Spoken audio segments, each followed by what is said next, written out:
Assalamualaikum warahmatullahi wabarakatuh.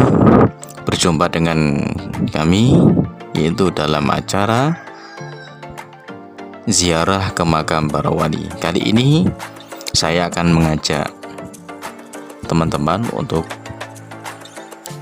berziarah ke makam salah satu wali yang menjadi leluhurnya raja-raja di Mataram. Kali ini kita akan berziarah ke makam Ki Ageng Selo, atau beliau punya nama lain yaitu Sayyid Abdurrahman. Ki Ageng Selo terlahir dengan nama Raden Bagus Songgom. Diperkirakan lahir di akhir abad 15. Ayahnya bernama Ki Ageng Kertaspenowo, putra dari Pangeran Bondan Kejawan atau Lembu Peteng, yang menikah dengan Dewi Wandan Kuning, putri dari Ki Ageng Tarub atau Said Ibrahim bin Maulana Malik Ibrahim. Ki Ageng Selo beliau mendapatkan pendidikan dari ayahnya sendiri dan juga pada para wali yang lain. Ki Ageng Abdurrahman Selo atau yang terkenal dengan nama Ki Ageng Selo hidup sezaman dengan Wali Songo. Beliau juga berguru kepada Sunan Kalijogo.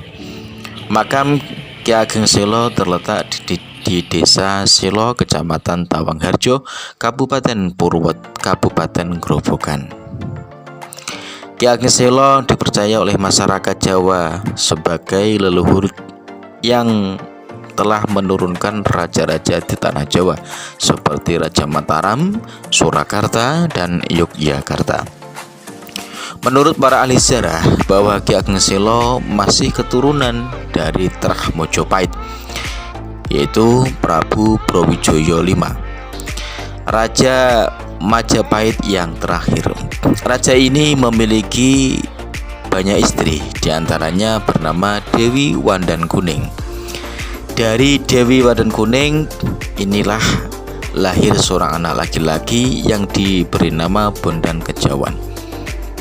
Sejak kecil Bondan Kejawan dititipkan kepada juru sabin atau sawah yang dimiliki oleh raja, yaitu yang bernama Kiai Biyut Masarar,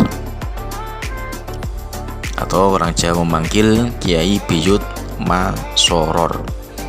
Setelah dewasa, Bondan Kejawan berkelana mencari ilmu dan pada akhirnya beliau menuntut ilmu agama dan ilmu kesaktian kepada Ki Ageng Tarub. Ki Ageng Tarub ini beliau punya nama Arab yaitu Sayyid Ibrahim, putra dari Syekh Maulana Malik Ibrahim. Kemudian oleh Ki Ageng Tarub namanya diubah menjadi Lembu Peteng. Setelah lama menimba ilmu, Raden Bondan Kejawan lalu dinikahkan dengan putri sang guru yaitu Dewi Nawangsih, putri Ki Ageng Tarub dari istrinya yang bernama Dewi Nawangwulan. Tidak lama kemudian Ki Ageng Tarub atau masyarakat sekitar memanggil Kidang Telangkas, beliau meninggal dunia. Maka Lembu Peteng otomatis menggantikan kedudukan mertuanya dengan nama Ki Ageng Tarub II. Dari perkawinan antara Lembu Peteng dengan Dewi Nawangsih lahirlah seorang anak laki-laki yang diberi nama Kertaspendowo dan seorang putri yang kemudian menikah dengan Ki Ageng Ngerang. Beliau lebih dikenal dengan Nyai Ageng Ngerang. Sementara itu, Ki Ageng Kertaspendowo memiliki 7 putra, diantaranya adalah Ki Ageng Selo. Saat masih kecil, Ki Ageng Selo dipanggil dengan nama sebutan Bagus Songgom. Beliau hidup di masa Kerajaan Demak, tepatnya pada masa kekuasaan Sultan Trenggono awal abad ke-16. Ki Ageng Selo pernah ditolak menjadi anggota pasukan khusus pengawal Sultan Demak, kalau sekarang dikenal dengan Pas Pampres. Karena dalam ujian mengalahkan banteng, beliau memalingkan kepalanya ketika akibat pukulannya darah yang menyembur dari kepala banteng mengenai matanya. Karena memalingkan kepala itu, beliau dipandang tidak tahan melihat darah, dan karena itu tidak memenuhi syarat. Penolakan itu membuat Ki Ageng Selo kecewa. Bila cita-cita ini tidak dapat tercapai oleh sendiri, maka beliau mengharapkan keturunannya nanti menjadi seorang pemimpin yang pemberani. Ki Ageng Selo bertempat tinggal di sebuah desa di sebelah timur Tawangharjo, Kecamatan Tawangharjo, Kabupaten Grobogan. Beliau hidup sebagai petani yang gemar memperdalam ilmu agama dan tumbuh sebagai seorang yang soleh. Di kemudian hari, ia benar-benar menjadi orang yang berpengaruh di desa tempat tinggalnya, yaitu Desa Selo. Ki Ageng Selo dikenal sebagai sang penakluk petir. Kisah tersebut bermula saat Ki Ageng Selo membuka ladang mencangkul di sana. Hari itu sangat mendung, pertanda akan hujan turun. Tidak lama kemudian, hujan benar-benar turun dan sangat lebat. Seketika itu datang petir dan kilat yang menyambar-nyambar sehingga mengganggu kegiatan pertaniannya. Terganggu dengan hal tersebut, halilintar atau bledek menyambar persawahan, membuat warga desa yang di sawah pontang-panting menyelamatkan diri. Tetapi tidak dengan Ki Ageng Selo, beliau tetap mencangkul. Tiba-tiba dari langit muncul petir menyambar Ki Ageng Selo. Tidak lama kemudian, petir tersebut berubah menjadi naga dan berubah wujud berkali-kali menjadi makhluk yang mengerikan. Ki Ageng Selo yang merasa kesal karena dirinya diganggu oleh makhluk tersebut, akhirnya menantang petir yang berusaha mengganggunya untuk menampakkan wujudnya. Maka terjadi perkelahian antara keduanya di ring petir yang menggelegar, dan pada akhirnya Ki Ageng Selo berhasil mengalahkan makhluk petir itu. "Wahai kilat, berhentilah mengganggu penduduk sekitar," kata Ki Ageng Selo kepada petir yang berada di tangannya. Dengan izin Allah, petir itu menjawab, "Baiklah, aku tidak akan mengganggu penduduk lagi, juga beserta anak cucumu," jawab petir. Oleh Ki Ageng Selo, petir itu kemudian diikat di pohon gandri. Pohon ini terletak di pinggir makam beliau. Lega hati penduduk desa, mereka tidak takut lagi disambar petir jika ke sawah. Penduduk desa menyambut Ki Ageng Selo penuh rasa haru dan menyalami tangannya dengan mencium tangannya. Beliau tetap meneruskan mencangkul sawahnya. Setelah hari sore selesai mencangkul, beliau pulang sambil membawa petir tersebut. Setelah kejadian itu, nama Ki Ageng Selo semakin terkenal hingga terdengar oleh raja di Kerajaan Demak. Karena terusik rasa penasarannya luar biasa, akhirnya sang raja mengutus utusan ke Desa Selo untuk menjemput Said Abdurrahman atau kita kenal dengan Ki Ageng Selo. Keesokan harinya beliau datang ke Demak. Setelah sampai, lalu bledek itu beliau haturkan kepada Sultan Trenggono. Oleh Sultan Trenggono, bledek ditaruh di dalam jeruji besi yang kuat dan ditaruh di tengah alun-alun. Banyak orang yang berdatangan untuk melihat wujud bledek itu.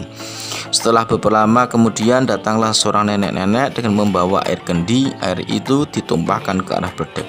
Setelah itu terdengarlah bunyi yang menggelegar, memekakkan telinga. Bersama dengan itu lenyaplah bledek tersebut. Untuk mengenang kejadian itu, dibuatlah gambar kilat pada kayu berbentuk ukiran sebesar pintu masjid. Lantas mereka menyerahkannya kepada Ki Ageng Selo. Dengan senang hati beliau menerima dan dipasang di pintu depan Masjid Demak. Pintu itu masih bisa dilihat hingga sekarang. Kisah itulah yang membuat Ki Ageng Selo dikenal luas sebagai sang penakluk petir. Sampai sekarang pintu tersebut masih dapat dilihat di Masjid Demak. Ukiran pada daun pintu tersebut memperhatikan motif tumbuh-tumbuhan, suluran, jambangan, mahkota mirip stupa, tumpal, camara, dan dua kepala naga yang menyemburkan api. Ki Ageng Selo dikenal sebagai pribadi yang sangat zuhud, dermawan, dan banyak tirakat. Beliau sering mengasingkan diri beruzlah. Selain itu, beliau juga bertani, menggarap sawah. Hasil sawahnya dibagikan kepada tetangga yang membutuhkan agar hidup mereka berkecukupan. Ki Ageng Selo juga mendirikan madrasah untuk mendidik masyarakat agar paham dan taat terhadap ajaran Islam. Muridnya banyak berdatangan dari berbagai daerah, salah satunya adalah Mas Karebet yang kelak menjadi sultan di Tanah Pajang, yaitu Sultan Hadiwijoyo. Ki Ageng Selo mempunyai istri yang bernama Nyai Bicak dan memiliki 7 orang putra. Yang pertama Nyai Ageng Lurungten, yang kedua Nyai Ageng Wonosobo, yang ketiga Nyai Ageng Basti, yang keempat Nyai Ageng Jati, yang kelima Nyai Ageng Pranen, yang keenam Nyai Ageng Pakis Dadu, yang ketujuh bungsunya yaitu laki-laki bernama Ki Ageng Ngenis. Ki Ageng Ngenis berputra Ki Ageng Pemanahan. Ki Ageng Pemanahan ini menikah dengan putri sulung Ki Ageng Wonosobo, masih kerabat, dan dianugerahi putra bernama Mas Ngabai Loreng Pasar atau Sultan Sutowijoyo,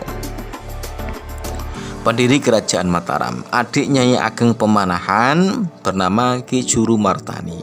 Ki Ageng Ngenis juga mengambil anak angkat bernama Kiai Penjawi. Mereka bertiga dipersaudarakan dan bersama-sama berguru kepada Sunan Kalijogo. Bersama dengan Joko Tingkir, Ki Ageng Ngenis diminta bertempat tinggal di Dusun Lawian sehingga kemudian terkenal dengan nama Ki Ageng Ngenis Lawian. Sampai sekarang makam Ki Ageng Selo masih menjadi tempat berziarah masyarakat karena peran Ki Ageng Selo semasa hidupnya yang sangat peduli terhadap masyarakat kecil. Selain karena beliau diyakini sebagai tokoh agama, bahkan sebagai wali dan diakui menurunkan raja-raja di Jawa. Ki Ageng Selo merupakan tokoh yang memiliki pengaruh besar pada masyarakat. Beliau memiliki suatu ajaran yang diikuti oleh masyarakat secara luas pada masanya. Ajaran itu adalah ajaran tentang sifat, filsafat hidup, dan keagamaan. Sebagaimana tradisi pengajaran di tanah Jawa, para santri Ki Ageng Selo mencatat dan menuliskan ajaran-ajaran yang disampaikan olehnya. Tulisan-tulisan itu selanjutnya menjadi pemikiran utama Ki Ageng Selo yang kemudian hari dikenal dengan sebutan Papali Ki Ageng Selo. Papali adalah larangan atau nasihat seorang guru kepada muridnya terkait dengan hal-hal yang dianjurkan untuk dijauhi.